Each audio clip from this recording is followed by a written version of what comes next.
со вкусом. На грани офсайда. Кто знает, может быть, и за гранью. Открылся Окслейд-Чемберлен. Выдержал паузу. Выдержал. Красавец. Дождался входа Жиру. Но Кристиан Бентеке.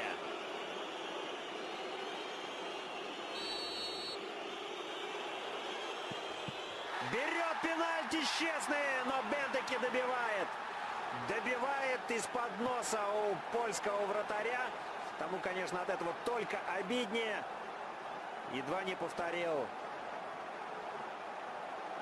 трюк Миньоле с двойным сейвом в концовке встречи Ливерпуль-Сток.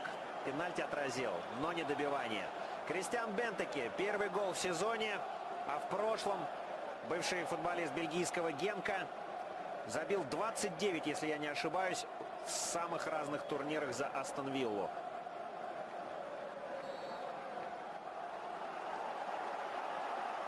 Плохо пробил Бентеке, но на добивание успел. Вот Benteke igen, og denne gang sætter han den sikkert. 2-0. Aston Villas suveræne topscorer sender gæsterne fra Birmingham på sejrskurs. Og tilhængerne bag det ene mål i ekstase. Lampard er cool på sidelinjen, men indeni, der jubler han.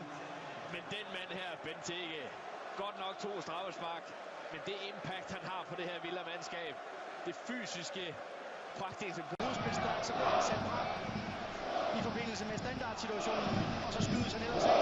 Det er køligt.